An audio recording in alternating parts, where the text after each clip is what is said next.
My brothers and sisters, I greet you all. I greet you from my heart.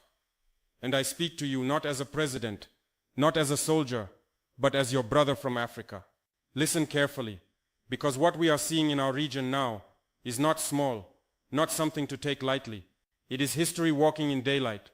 My brothers and sisters, have you ever felt that sound in the air before a storm?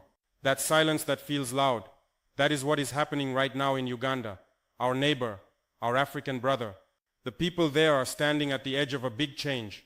You see, when I look at Uganda today, I do not only see politics, I see the cry of a people who want to breathe freely, who want justice, who want freedom like any human being deserves. Let me begin with this truth. Even before the election, the people had already decided in their hearts who they want. They have already declared Bobi Wine as their chosen one. They call him the people's president, even before any ballot is counted. Because leadership is not paper or label. Leadership is spirit. It is that connection between the pain of the people and the one who dares to speak it aloud. But before we go far, I must give you two things, two hooks, two reasons why you must listen till the end. First, what is about to happen in Uganda will test all of Africa. If Uganda succeeds in breaking the chains of political fear, then even faraway countries will feel courage rising.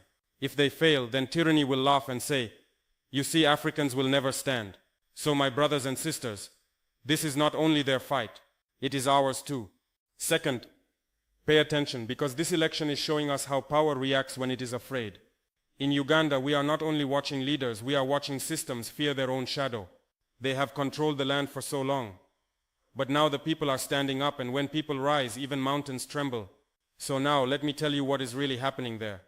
We are less than 48 hours away from the election day. Kampala is restless. The capital feels like a drum stretched tight, ready to burst. Everywhere you go, people speak in lower voices. The markets still open, the taxis still move, but in everyone's heart, there is only one topic, the vote. You find old men in tea stalls, arguing softly about numbers, women whispering near boreholes about the soldiers, young men gathering at corners to share videos and songs of Bobi Wine. Yes, Bobi Wine, that son of the ghetto, the man who turned music into a political weapon. He once sang to entertain. Now he sings to awaken. He does not wear gold chains anymore. He wears courage. He tells his people that they have been sleeping for too long, under the same roof of fear. He says it is time to rebuild the house.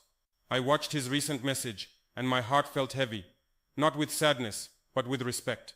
He said, "We must challenge this regime again and again, until we are free." That sentence, my brothers and sisters, is not just about Uganda. It is about the whole of Africa. Because freedom never comes once. We must ask for it, demand it, defend it, year after year. You see, Bobi Wine knows that what stands before him is not just Museveni. It is a structure of control, built over decades.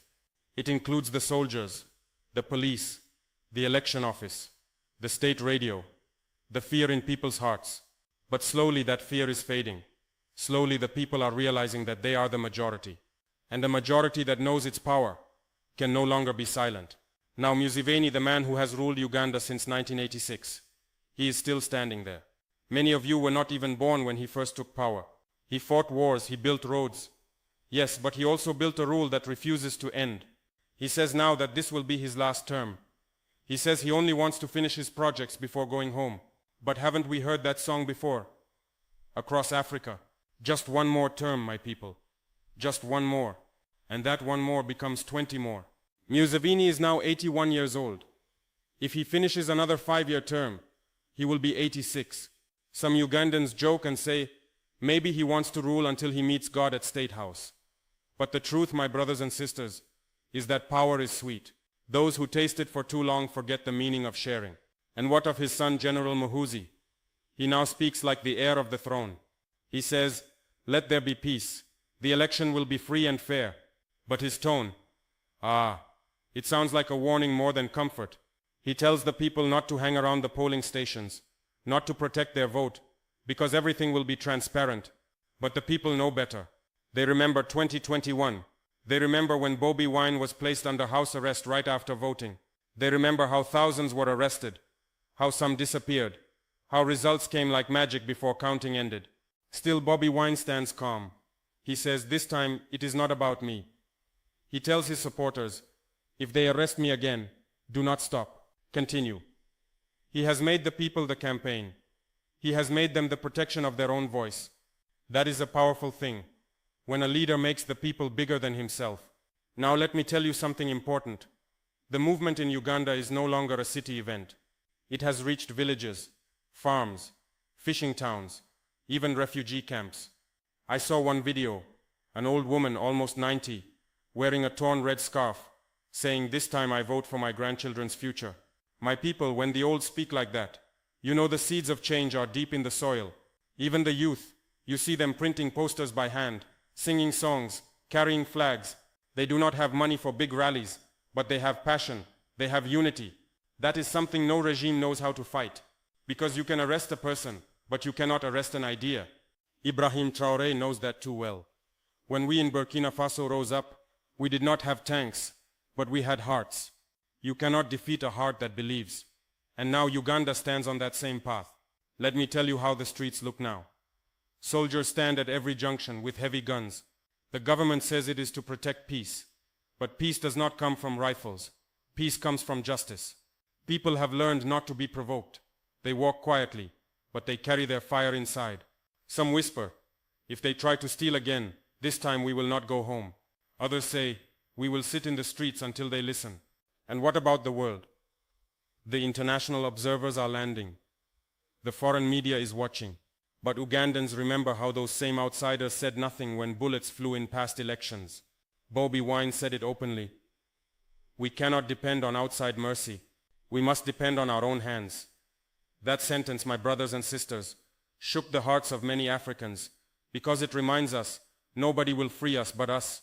Everywhere in Uganda now, you hear small prayers, mothers praying for their sons not to be targeted, fathers praying for the votes to count, pastors preaching about peace but justice too.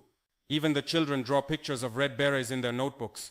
That, my people, is how strong symbols become. The red color now stands for courage, for new beginnings, for hope. And let me tell you something. Hope is dangerous to those who rule by fear, because once people begin to hope, fear dies quietly. Now Museveni's people are planning rallies too. They bring musicians. They bring trucks loaded with yellow shirts. They play loud songs promising progress. But you see, the crowd sizes tell another story. Bobi Wine's voice travels without money, without bribes, because truth carries its own rhythm. So my brothers and sisters, you might ask, what will happen after the election? I will tell you what I see. Even if the system declares Museveni again, the moral victory belongs to Bobi Wine. He has already opened a door that can no longer close. Young Ugandans have seen their power. You cannot make them unsee it. History moves slowly, but surely. Look at Ghana. Look at Senegal. Look at Burkina Faso. Once it begins, change may rest, but it never dies. Uganda is now at that beginning. Let me take you to the night before voting. Imagine it, power cuts, clouds heavy. But in homes across Uganda, tiny radios whisper the same question. Will they allow a free vote? Mothers hold candles and call their children near. Youth, in small groups, plan how to reach polling stations early. Soldiers check their guns. The capital holds its breath. Then comes the morning. People line up before sunrise, barefoot, tired but determined. Old women carry stools to sit on. Young men help them. Nobody wants to miss this chance. You see, even if you do not trust the system, you still go, because not going means surrendering. As the hours pass, tension grows. Some polling centers open late, others run out of paper. Soldiers stand near, but the people stay calm. Bobi Wine votes early, smiling, even though he knows eyes are watching him. Soon after, reports spread that his convoy is surrounded, and still he says, my people, stay peaceful, count your votes. That, my brothers and sisters, is how real leaders talk. Peace is not weakness. Peace is discipline. The tallies come slowly. Some areas show Bobi Wine leading, others unclear. The ruling party remains quiet. Then the government declares internet blackout. Total silence. But the people are clever. They use VPNs. They share videos. They show counting results. They sing in the dark. And in the dark they celebrate, because they know who truly won. When final results are declared, they hear the same old story. Museveni wins. But nobody celebrates, not even some of his supporters. Because you can clap for power, but you cannot force happiness. In villages, in slums, people whisper instead, we know the truth. Bobi Wine is arrested again. But this time the reaction is different. Thousands march with candles. They sing his songs softly. They wear red. Women bring food to the families of those who were detained. That quiet resistance grows bigger than any riot. That is how revolutions survive. Not always by fire, but by unity. The world media calls it contested. But for the common Ugandan it is settled. Bobi Wine is the winner, the moral president, the people's choice. From my position here in Burkina Faso, I tell you, my brothers and sisters, the real victory is not only in the ballot, it is in awakening. When you know your rights, when you begin to speak, when you stop fearing, that is victory already. Museveni may sit again in State House, but he sits on restless ground. Every decision he makes now will meet the question, is this what the people want? That question will haunt him, because history does not forget. Let me give you a story. In one small Ugandan town, a soldier refused to beat a protester. His commander shouted, "Obey orders." The young man said, "He looks like my father. I cannot." They took his gun away, but that one act spread fast. Many said, if one soldier can remember he is human, maybe there is still hope. That is how freedom wins, one conscience at a time. Bobi Wine once said, "We are removing fear from our hearts." That line should be written on every African wall. Because when fear leaves, new Africa is born. I want you to remember something else.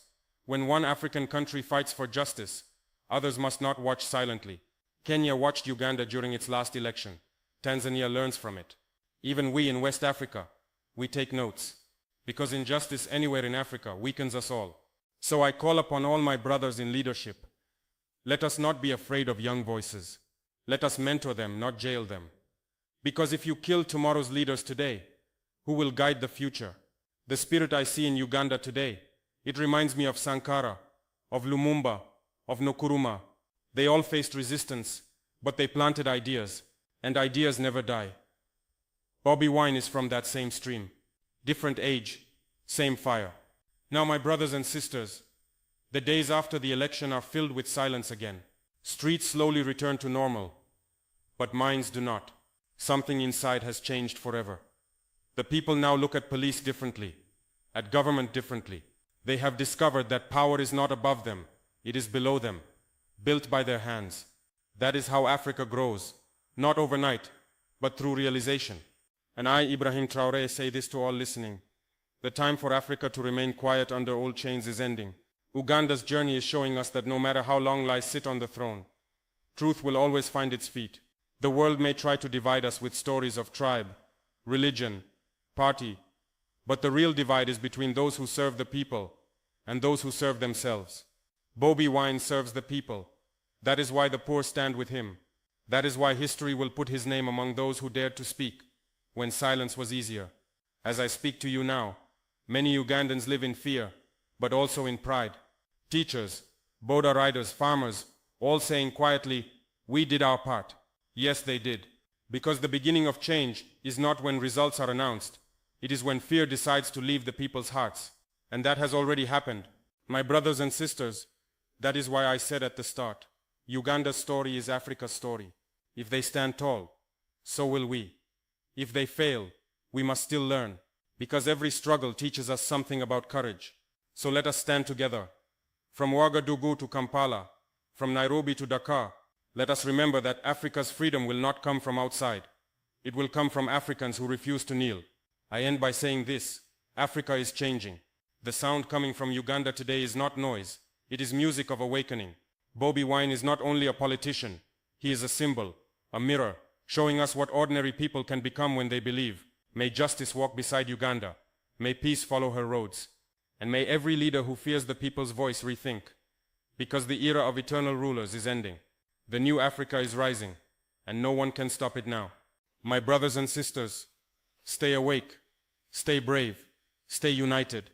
For the wind of freedom is blowing strong, and this time it carries the scent of Kampala's red dust, the sweat of the ghetto, the prayers of mothers, and the song of victory.